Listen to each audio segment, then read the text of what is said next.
Thank you for joining us for another episode of Boom and Bust. I'm your host, Tony Clement. I'm here at the News Forum where all voices matter. It's great to welcome back Dr. Livio Di Matteo. He is a professor of economics at Lakehead University in Northern Ontario to discuss the current grim economic future of Canada. Thanks, Livio, for joining us today. Thank you, Tony. Good afternoon. Good afternoon indeed. You assert that Canada's economic future is indeed grim. Why is that? Well, the metric there is our per capita GDP. And our per capita GDP has essentially been flat now for probably 5 to 6 years. And, to add fuel to the fire, over the last year and a half, it's actually declined. And not only has it declined, which is, noticeable within Canada, but if you compare us to the United States, which we've always had a gap with in terms of our per capita GDP, Okay. The gap has been growing. Yeah, and so that's a pretty good indicator that we're lagging the U.S. in terms of productivity and standard of living. Do you have a ready explanation as to why that is?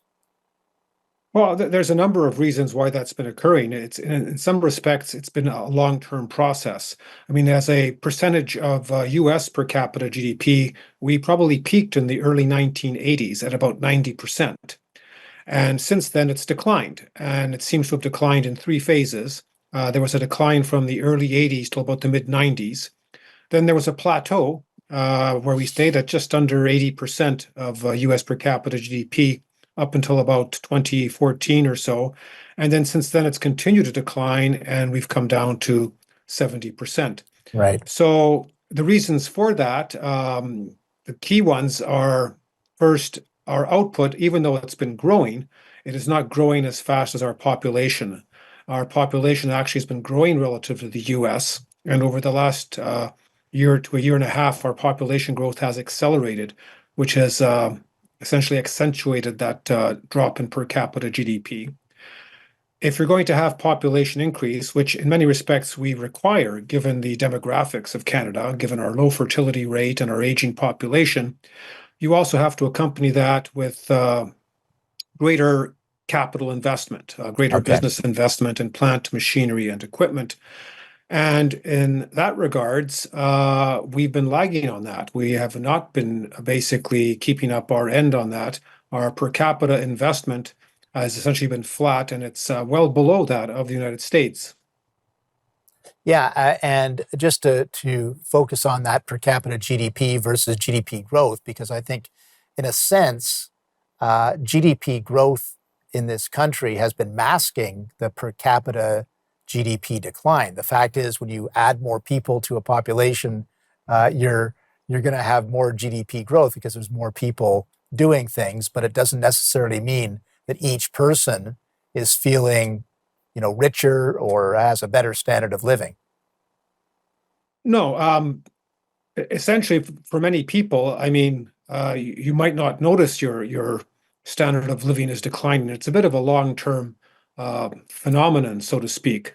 So there's really two types of growth. There's growth in the total size of the economy, which economists call extensive growth, and then there's Right. growth in output per person, which we like to call intensive growth. And so Canada is actually still growing.